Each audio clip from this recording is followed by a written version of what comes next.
Yes. Full time at the Emirates Stadium, Arsenal 2, Tottenham Hotspur 1. I don't need to pronounce their name correctly, do I? It's not their day.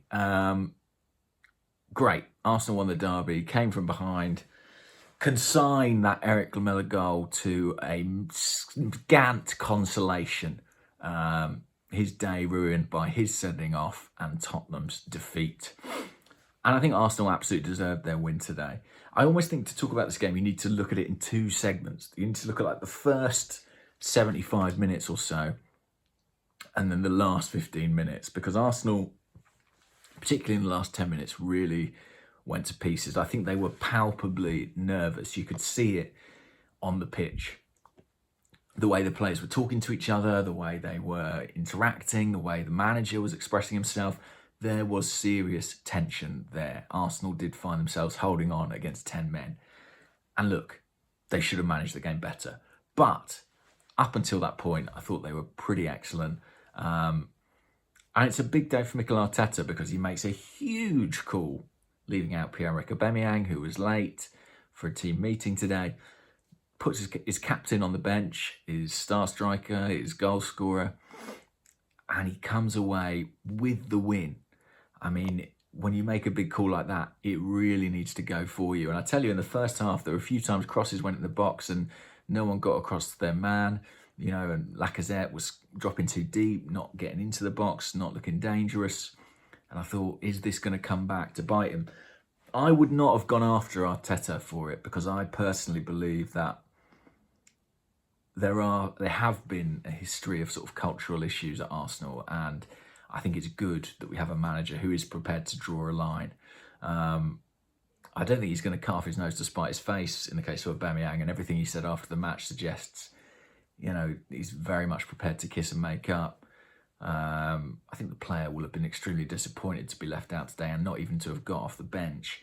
And I was slightly surprised to see that, I have to say. But Arteta has got the result, and I think he'll recall Aubameyang probably for Olympiacos in the week, and hopefully he'll have an extremely motivated player. You'd think so. You'd think so, because he'll be desperate to put that right, having missed out today. But a big call from Arteta, and when you win, it's all right, isn't it? What else to say about the game? Like I say, I think it does sort of split into those two sections. Arsenal, I couldn't believe Arsenal fell behind. Spurs score their first shot. Some great individual skill there, but at the end of the day, Eric Lamela's behaviour on the field caught up with him with the sending off, which was absolutely deserved. And I think it was given as a second booking, but could well have been a straight red for me. There was a bit of that around from Spurs. Harry Kane elbow Gabriel. Again, I think that was frustration because for the first 80 minutes of the game, Kane was not in it. And Gabriel played a huge part in that. He was an absolute monster in the air in that, you know, predominant section of the game. Dominated Kane.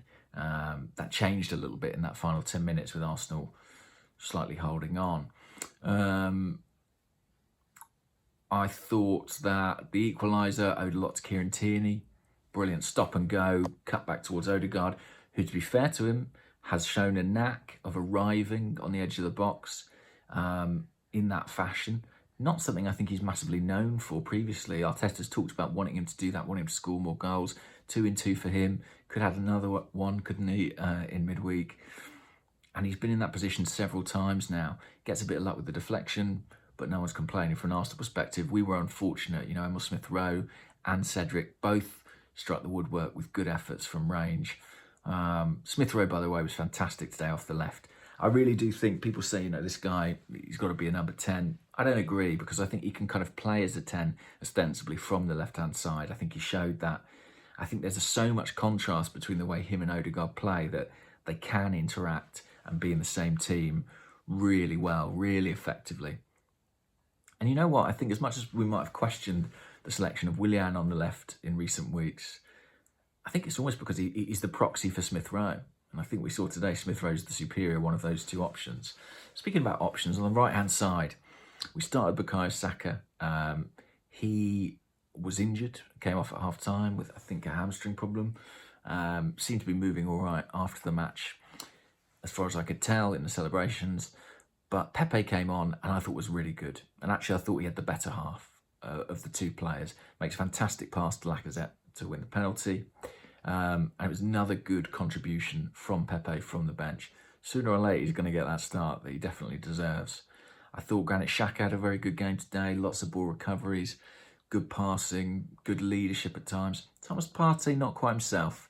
Hasn't been the last couple of games. Is he fit? I'm not sure. Looks a bit rusty. Looks like a player lacking in rhythm. And he is, because he keeps getting interrupted. He keeps getting all these injury problems.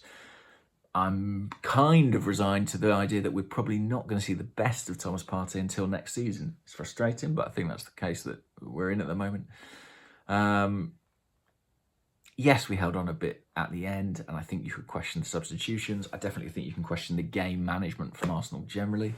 I think taking off a striker didn't help. But ultimately we won, and that's all derby days are about. You remember the result. You remember the result. You remember the bragging rights. And winning against a Spurs team managed by Jose Mourinho feels particularly sweet. So delighted to have the win, have the 3 points, have the North London derby, stop Spurs doing a double over us for the first time in forever. And just nice to make Jose Mourinho feel a bit sad.